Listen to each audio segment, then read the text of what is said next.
ایسا حملہ کریں گے کہ ساری دنیا یاد رکھے گی۔ ایرانی آرمی چیف کے بیان نے اسرائیل اور اس کے اتحادیوں کو خوف میں مبتلا کر دیا ہے، اور ایران کی جانب سے تاریخ میں پہلی بار بائیڈن کو خط لکھ دیا گیا ہے، جبکہ سی آئی اے کی یہ اسسمنٹ سامنے آ چکی ہے کہ آج رات یا پھر کل رات جو ہے ایران حملہ کرنے جا رہا ہے۔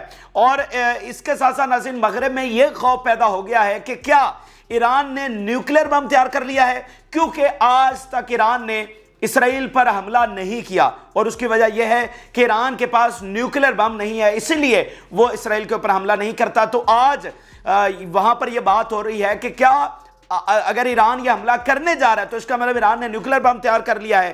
اور اس کے ساتھ ساتھ ناظرین نیتن یاہو امریکہ کو اس جنگ میں گھسیٹنا چاہتا ہے اور ایران کے ساتھ وہ جنگ چھیڑنا چاہتا ہے، اور اس کی سب سے بڑی وجہ جو ہے ایران سے بڑی جنگ چھیڑنے کی وہ یہ ہے کہ دنیا کی توجہ غزہ سے ہٹانا ہے۔ غزہ میں جو کچھ ہو رہا ہے اس کی وجہ سے اسرائیلی ریاست تباہ ہو کر رہ گئی ہے، عالمی سطح کے اوپر اس کا امیج پوری طرح سے تباہ ہو کر رہ گیا ہے۔ تو ان کی اس وقت سب سے بڑی کوشش یہ ہے کہ عوام کی دنیا کی توجہ کسی طرح سے غزہ سے ہٹائی جائے، اس سے ان پر پریشر کم ہوگا۔ پھر آگے جو رفع آپریشن کرنے جا رہے ہیں یا مسجد اقصی شہید کرنے جا رہے ہیں، تو اس صورتحال میں ان کے لیے بہت زیادہ مشکلات ہوں گی۔ اگر یہ بڑی جنگ چھڑی ہوگی تو اس میں ان پر کوئی اتنا زیادہ پریشر نہیں ہوگا۔ اس کے ساتھ ساتھ ناظرین امریکہ میں جو بڑے دانشور ہیں جو کہ پالیسی میکنگ میں اہم ترین کردار ادا کرتے ہیں، وہ اب یہ لکھنا شروع ہو گئے ہیں کہ اسرائیل کی یہ اندھی حمایت امریکہ کی جانب سے اس جنگ کے اختتام تک امریکہ کی سلطنت کا اختتام کر چکی ہوگی، کیونکہ اسرائیل کے یہ جو ان ریئلسٹک گولز ہیں یہ نہ صرف اسرائیل کو تباہ کر رہے ہیں بلکہ جو امریکی سلطنت ہے، جو امریکی ہیجمنی ہے، اس کو بھی تباہ کر رہے ہیں۔ تو آج میں آپ کو بتا دوں بہت غیر معمولی ویڈیو ہم آپ کے لیے لے کر آئے ہیں، بہت اس میں زبردست حقائق ہیں اس پوری جنگ کے حوالے سے۔ اس میں آپ کو یہ بھی بتائیں گے کہ ایران حملہ کرنے جا رہا ہے، کس طرح کا یہ حملہ ہوگا بھی صحیح یا نہیں، اور اس کے کانسیکوینسز کیا نکلیں گے۔ اب آگے یہ جنگ کس رخ اختیار کرے گی اور اس جنگ کا فاتح کون ہوگا۔ آج بہت زبردست دلال، بہت زبردست ثبوت اس جنگ کو سمجھنے کے لیے، دنیا کس طرح سے بدل رہی ہے اس کو سمجھنے کے لیے میں صرف آپ سے ریکویسٹ کروں گا کہ آپ نے اس ویڈیو کو ضرور پورا سننا ہے تاکہ آپ کو یہ سارے حقائق سمجھ آ سکے۔ جن لوگوں نے چینل کو سبسکرائب نہیں کیا ان سے ریکویسٹ کریں گے کہ چینل کو ضرور سبسکرائب کر لیں تاکہ ہر آنے والی ویڈیو آپ تک پہنچ سکے۔ ناظرین ایران کے آرمی چیف نے بیان دیا ہے کہ ہم اسرائیل پر حملہ کرنے جا رہے ہیں اور ایسا حملہ کریں گے کہ دنیا یاد رکھے گی، اور یہ اس وقت ٹاپ ٹرینڈ بنا ہوا ہے پوری دنیا کے میڈیا میں۔ اچھا، ایران کی جانب سے بائیڈن کو خط لکھا گیا ہے، اور تاریخ میں کبھی ایسا نہیں ہوا کہ ایران نے اس طرح کا کوئی غیر معمولی خط جو ہے وہ امریکی انتظامیہ کو لکھا۔ بائیڈن بیسیکلی امریکی انتظامیہ ہی ہے نا، تو بائیڈن کو یہ خط لکھا گیا ہے۔ اس میں کیا کہا گیا ہے؟ اس میں واضح طور پر یہ کہا گیا ہے کہ آپ درمیان میں آپ نے نہیں آنا، یعنی اس سے پہلے بھی یہ بات سامنے آئی تھی لیکن وہ یہ تھا کہ کوئی وہاں کی قیادت کو کہا گیا جو مڈل ایسٹ میں بیٹھی ہے، یا کسی انڈائریکٹلی پیغام بھجوایا گیا ہے، یا کوئی میڈیا رپورٹس ہیں جو بھی ہے، لیکن یہ نہیں پتا تھا کہ اس لیول کے اوپر باقاعدہ خط لکھا گیا ہے۔ اور جو اس کی اب ورڈنگ سامنے آ رہی ہے کہ اس میں ایران نے کہا ہے کہ اگر تم درمیان میں آئے، یعنی امریکہ کو کہا ہے، تو اس کے بعد جو کچھ ہوگا ہم اس کے ذمہ دار نہیں ہوں گے۔ یہ کوئی معمولی چیز نہیں ہے، امریکہ سپر پاور ہے، اور آپ ان کی سپر پاور کی آپ اس بات سے اندازہ لگائیے کہ انہوں نے عربوں کو اتنا روکا ہوا ہے کہ ان کی اتنی مجال نہیں ہے کہ وہ رفع آپریشن پر جا کر ایک پریس کانفرنس کر سکے، OIC کا دوبارہ اجلاس بلا سکے، اتنے بھی وہ آزاد نہیں ہیں۔ تو ایران کیا کہہ رہا ہے؟ ایران ان کے صدر کو خط لکھ کر کہہ رہا ہے کہ اگر تم درمیان میں آئے تو پھر اس کے بعد کیا ہوگا ہم ذمہ دار نہیں ہے۔ تو یہ کوئی معمولی چیز نہیں ہے، یہ سیدھی سیدھی امریکہ کو دھمکی ہے جنگ کی۔ اچھا، یہی جو CC ہے، یعنی اسی کی ایک کاپی جو ہے اس خط کی، وہ پینٹاگن کو بھی بھیجی گئی ہے کہ جناب آپ سائڈ پہ ہو جائیں وگرنہ معاملات بہت زیادہ خراب ہو جائیں گے۔ اچھا، CIA نے ناظرین اسیسمنٹ بھیجی ہے وائٹ ہاؤس میں کہ جناب ہم 100% شور ہیں کہ ایران رسپونڈ کرنے جا رہا ہے، یعنی تاریخ میں نے آپ کو بتا دیا کہ ایران نے کبھی رسپونڈ نہیں کیا، یعنی ایران نے کبھی اسرائیل پر حملہ نہیں کیا، تو اب CIA نے اسیسمنٹ بھیجی ہے کہ یہ حملہ ہونے جا رہا ہے۔ اچھا، اب ناظرین یہاں پر ایک اہم بات یہ ہے کہ ایران اس بات کو انشور کر رہا ہے، اب اس میں وہ کامیاب ہوتا ہے یا نہیں وہ الگ چیز ہے، لیکن ایران اس بات کو انشور کر رہا ہے کہ وہ اس کو ایران اور اسرائیل کا مسئلہ بنائے، یعنی وہ باقی سب کو کہہ رہا ہے انکلوڈنگ امریکہ، انکلوڈنگ یورپ اور باقی سب کو، کہ یہ ہمارا اور اسرائیل کا معاملہ ہے، کوئی تیسرا فریق اس معاملے میں نہیں آئے۔ یعنی بالکل ایسے ہی آپ سمجھ لیں کہ جیسے اسرائیل نے اسی چیز کے اوپر یہ جنگ لڑی غزہ والی، کہ یہ غزہ اور ہمارا معاملہ، یہ حماس اور ہمارا معاملہ ہے، تو ہمارے درمیان اور حماس کے درمیان کو تیسری طاقت نہ آئے۔ جو تیسری طاقت آتی ہے، یعنی ایران نے یا باقی نے مدد کرنے کی کوشش کی، ان کو دہشت گرد کہہ دیا یا ان کو پوری طرح سے روکنے کی کوشش کی، تو ایران بھی اسی حکمت عملی کے اوپر کہ بھائی اسرائیل نے ہم پر حملہ کیا ہے، ہم اسرائیل پر حملہ کریں گے، تو دنیا کی کوئی ریاست ہمارے درمیان نہ آئے، ہم اسرائیل سے بدلہ لیں گے اور نمٹ لیں گے اسرائیل کے ساتھ۔ اب اس میں وہ کامیاب ہوتا ہے یا نہیں ہوتا وہ الگ چیز ہے، لیکن اس وقت وہ کر یہی رہا ہے۔ آپ دیکھیں جو ڈپلومیٹک کور اس نے لیا ہے، جو لیجیٹیمیسی اس نے حاصل کی ہے، جو یونائٹڈ نیشن کو خط لکھا ہے، جو روس اور چین سیکیورٹی کونسل میں گئے ہیں اور مذمت کی ہے اس حملے کی، ٹھیک ہے، اور یہ کہا کہ یہ ایران کی ٹیریٹری پر حملہ ہے۔ تو یو این کے چارٹر کے مطابق آپ کو پتہ ہے اگر آپ کی ٹیریٹری پر حملہ ہوتا ہے تو آپ حملہ کر سکتے ہیں، یعنی یہ قانونی، یہ لیجیٹیمیسی ہے کہ اگر آپ کی ٹیریٹری کے اوپر حملہ ہوا تو آپ حملہ کر سکتے ہیں، آپ جواب دے سکتے ہیں۔ تو رشیا چائنا نے کہہ دیا کہ یہ ایران کی ٹیریٹری پر حملہ ہے، تو یہ ڈپلومیٹک جو کور ہے، جو لیجیٹیمیسی ہے، وہ بھی ایران نے پوری طرح سے ایکوائر کی ہے۔ تو میں آپ کو کئی ویڈیوز میں بتا چکا ہوں کہ یہ لیجیٹیمیسی، یہ ڈپلومیٹک کور، یہ عالمی سیاست یہ کتنا میٹر کرتی ہے۔ اس جنگ میں 30% کردار اس ملٹری فتح کا ہے اور 70% کردار اس عالمی فتح کا ہے، اس ڈپلومیٹک فتح کا ہے، اس سفارتی فتح کا ہے جو فلسطین نے حاصل کی ہے۔ اچھا، تو یہ ایک بات ہوگی۔ اب ذرا تھوڑا سا آگے بڑھتے ہیں۔ اس وقت ایران کے پاس آپشنز کیا ہیں کہ یعنی سی آئی اے نے سسپینڈ بھی کر دی، انہوں نے خط بھی لکھ دیا، ساری بیانات، میڈیا رپورٹس ہم آپ کے سامنے رکھ رہے ہیں۔ اب ذرا دوسرے اینگل سے اس کو دیکھتے ہیں مزید گہرائی میں جا کر۔ ایران کے پاس اس وقت آپشنز کیا ہیں؟ یعنی ابھی بھی آپ کے ذہنوں میں یہ سوال ہوگا کہ ان تمام چیزوں کے باوجود کیا ایران حملہ کرے گا بھی یا نہیں کرے گا، کیونکہ یہ انہونی ہے نا، ایران نے پہلے کبھی نہیں کیا، تو ابھی بھی یہ ذہنوں میں سوال آتا ہے کہ اچھا کرے گا یا نہیں کرے گا۔ تو دیکھیں، پہلی چیز تو ہم اس بات کو مان لیتے ہیں جو سارے کہہ رہے ہیں اور ایران خود کہہ رہا ہے کہ ہم حملہ کرنے جا رہے ہیں، سی آئی اے کہہ رہی ہے فلانا فلانا فلانا کہہ رہے ہیں، اس بات کو ہم مان لیتے ہیں۔ پہلا سینیریو تو وہ ہے۔ دوسرا سینیریو مزید اس بات کی مختلف انداز میں دلیل دیتا ہے کہ یہ حملہ ہوگا۔ وہ کس طرح سے؟ دیکھیں، اگر ایران، پہلی بات تو یہ ہے کہ جس طرح سے یہ جنگ چل رہی ہے اور ایران اسٹریٹجک پیشنس دکھا رہا ہے، یعنی اس سے پہلے بھی ان کے کمانڈرز پر حملہ ہوا لیکن اس نے رسپونڈ نہیں کیا۔ اچھا، یہ والی جو حکمت عملی ہے یہ بہت شاندار ہے، اس کا سب سے زیادہ نقصان اسرائیل کو ہو رہا ہے، اس کا امیج بھی تباہ ہو رہا ہے اور ایران حملہ کیے بغیر اسرائیل کو نقصان پہنچا رہا ہے، ٹھیک ہے نا۔ اس لیے یہ اسرائیل کے بھی انٹرسٹ میں ہے کہ بڑی جنگ چھڑے۔ آگے چل کر میں آپ کو بتاتا ہوں۔ تو ایک تو یہ پالیسی ہے کہ وہ اسی طرح اسٹریٹجک پیشنس دکھائے اور حملہ نہ کرے، نقصان تو اسرائیل کا ہو ہی رہا ہے، لیکن اگر وہ حملہ نہیں کرتا تو اس سے کیا ہوگا کہ جو باقی تنظیمیں ہیں ان کو پیغام جائے گا کہ اچھا، مطلب حوثی جو ہیں، حزب اللہ ہیں، باقی کہ اچھا ایران تو اپنے آپ کی حفاظت نہیں کر سکتا، یہ اس نے ہمیں کیا بچانا ہے، یہ ہمیں مزید کیا سپورٹ کرے گا، ٹھیک ہے نا۔ مطلب وہ اچھا تاثر ان میں نہیں جائے گا۔ دوسری بات یہ ہے کہ اگر آج ایران رسپونڈ نہیں کرتا، جب اس کی ٹیریٹری پر بھی حملہ ہو گیا، اگر آج بھی ایران رسپونڈ نہیں کرتا تو پھر اسرائیل کے یہ حملے مزید شدت اختیار کریں گے اور ایران کمزور دکھے گا کہ بھائی اچھا یہ تو ایران تو پھر رسپونڈ کر ہی نہیں سکتا، تو وہ جو اس کی ڈیٹرنس ہے وہ کھو جائے گی۔ اور تیسری بات ناظرین یہ ہے کہ اگر سب سے امپورٹنٹ ایک پہلو کہ اگر ایران رسپونڈ نہیں کرتا تو اندر سے ایک بہت بڑا پریشر اٹھے گا، جیسے جارڈن میں ہو رہا ہے۔ وہ بھائی اگر ایران مطلب سارا عوام تو وہاں پر کھڑے ہوئے ہیں اور ایران لیڈ کر رہا ہے جنگ کو، تو اگر آج ایران رسپونڈ نہیں کرے گا تو ویسے بھی وہاں پر ایک لابینگ ہے اس اقتدار کو گرانے کے لیے، ٹھیک ہے۔ یہ جو ایرانین ریولوشن آیا ہے یہ کسی کو قابل قبول تو نہیں ہے، تو وہ جو آلریڈی لوگ نکلے ہوئے ہیں وہ پریشر اور بڑھے گا، اندر سے سیاسی عدم استحکام آئے گا۔ تو یہ 3-4 بڑی چیزیں ہمیں بتاتی ہیں کہ ایران کے لیے یہ حملہ کرنا ناگزیر ہے۔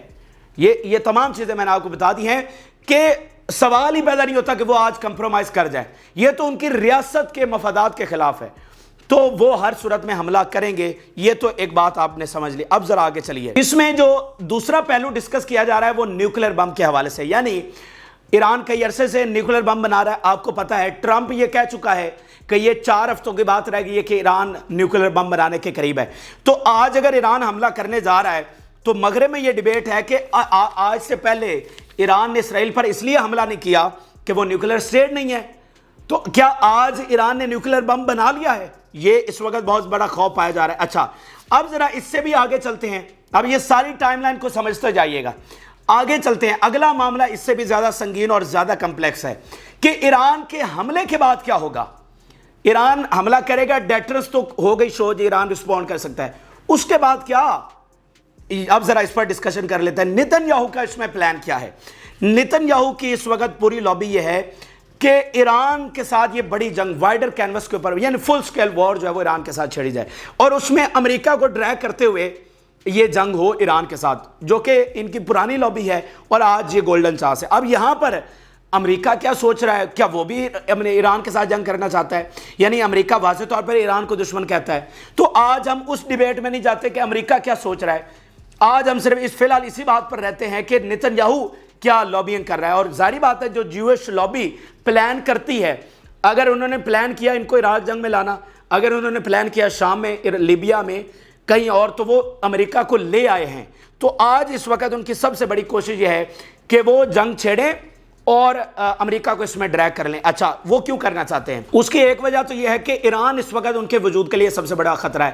دوسری وجہ یہ ہے کہ جو سب سے زیادہ اس وقت ان کا امیج ڈیمیج ہو رہا ہے, سب سے زیادہ ان پر پریشر ہے, اور خاص کر یہ جو ایڈ ورکرز والا معاملہ ہوا ہے اس کے بعد پریشر تو ناقابل کنٹرول ہو گیا. یعنی آسٹریلیا, برطانیہ, فرانس, امریکہ, کینیڈا, مطلب اتنا سخت ریئیکشن آیا کہ جس کا جو کبھی اسرائیل نے امیجن بھی نہیں کیا, اتنا سخت ریئیکشن آیا ہے. اور آسٹریلیا کہہ رہا ہے کہ یہ انفرگیویبل ہے, کینیڈا بھی یہی بات کر رہا ہے, برطانیہ نے ان کے سفیر کو سمن کیا, تو یہ معمولی چیزیں نہیں ہیں. تو ان ساری چیزوں سے دھیان ہٹانے کے لیے, اور پھر جو وہ رفع آپریشن کرنے جا رہے ہیں مسجد اقصی شہید کے, تو اس سارے پریشر کو ڈائیورٹ کرنے کے لیے اس وقت ایک اور صرف ایک آپشن ہے اسرائیل کے پاس, اور وہ ہے جناب ایران کے ساتھ جنگ کرنا. دیکھیں کیا یو اے ای ان سے جنگ کر رہا ہے, کیا سعودی کر رہا ہے, کیا جارڈن کر رہا ہے, یا مصر کر رہا ہے؟ یہ تو کر ہی نہیں رہے. تو جو کر رہا ہے, اور ویسے بھی ایران کو وہ دشمن, امریکہ بھی دشمن سمجھتا ہے, تو یہ جنگ جو ہے وہ زیادہ ان کو فیزیبل لگ رہی ہے کہ اس کے ساتھ وہ جنگ کر سکتے ہیں, اور ایران ہی ان کو سب سے بڑا ان کے لیے خطرہ ہے.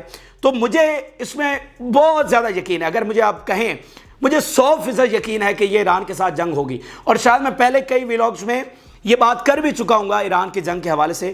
تو یہ جو نئی صورتحال پیدا ہوئی ہے, مجھے 100% میری اگر ذاتی رائے لے تو یہ تو حقائق میں آپ کو بیان کر رہا ہوں, لیکن اگر آپ مجھ سے ذاتی رائے پوچھیں تو مجھے 100% یقین ہے. اور سب سے بڑی دلیل میری یہ والی دلیل ہے کہ عوام کی دنیا کا جو توجہ ہے ہٹانے کے لیے وہ ایران کے ساتھ جنگ کرنے کے لیے جائے گا. تو ابھی تک ہم نے کیا طے کیا کہ ایران حملہ کرنے جا رہا ہے اسرائیل کے اوپر, اور اسرائیل اس کے جواب میں ایران پر حملہ کر دے گا, جس میں پرانے ریکارڈ کو دیکھتے ہوئے ہم یہ سمجھ لیتے ہیں کہ امریکہ بھی ان کے ساتھ ہوگا. جو ان کا ریکارڈ ہے, دیکھیں 50 طیارے ان کے پاس آلریڈی تھے, F-35 آلریڈی تھے, 25 مزید دے دیے, 50 F-15 طیارے مزید دے دیے. تو یہ ساری باتیں اس بات کا اشارہ ہے کہ یہ غزہ کے لیے تو نہیں دیے جا رہے, اس بات کو تو آپ سمجھ سکتے ہیں.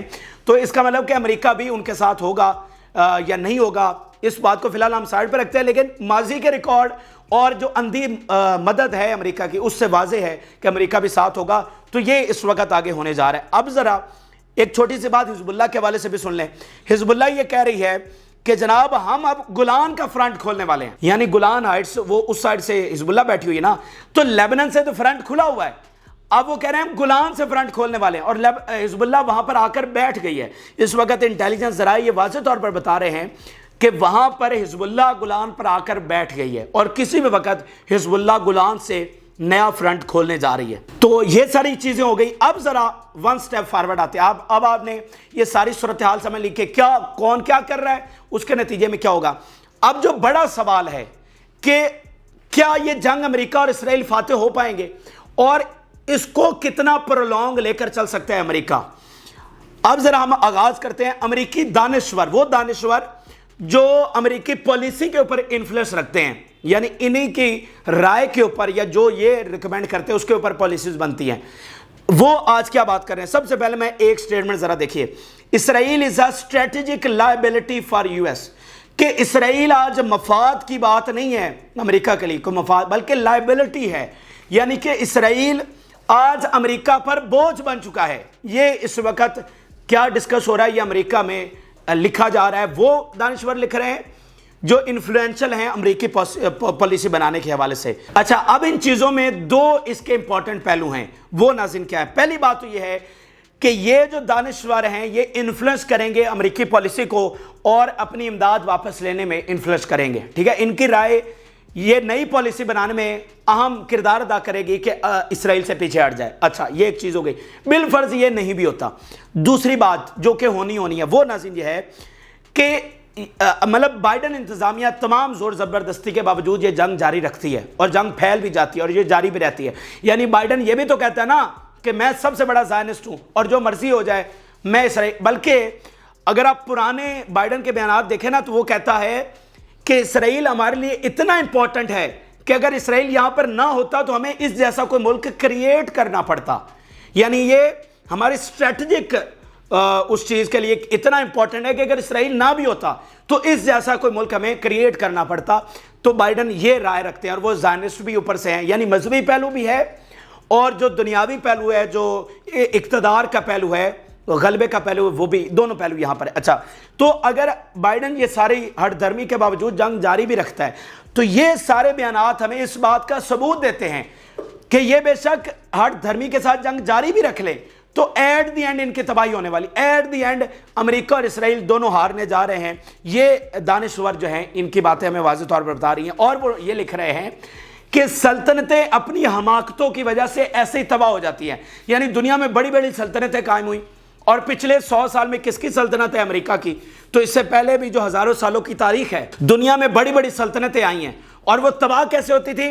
ان کے حکمران جب ہٹ دھرمی پر آ جاتے تھے، جب حماقتیں کرتے تھے، جب غلط پالیسیز بناتے تھے اور ان غلط پالیسیز کے اوپر ڈٹ جاتے تھے تو پھر کیا ہوتا تھا کہ وہ سلطنتیں جو ہیں وہ اسی طرح ٹکڑے ٹکڑے ہو جاتی ہیں۔ اور وہ کہہ رہے ہیں کہ اسی طرح یہ امریکی سلطنت جو ہے وہ بائیڈن انتظامیہ کی غلط پالیسی کی وجہ سے تباہ ہونے جا رہی ہے۔ اب اس میں بہت سارے دلائل بھی وہ دے رہے ہیں، وہ بھی ہم آپ کے سامنے رکھ دیتے ہیں آپ کے اطمینان کے لیے۔ یعنی میں یہ صرف آپ کو باتیں یہ بتا رہا ہوں کہ ریاستیں ہیں وہ سپر پاورز ہیں، وہ دنیا کی گریٹ پاورز ہیں، وہ جو مرضی اب کر لیں، ان کی تباہی لکھی جا چکی ہے اور آزادی فلسطین لکھا جا چکا ہے۔ اور میں ایک ایک بات کا اپنا دلیل بھی دے رہا ہوں۔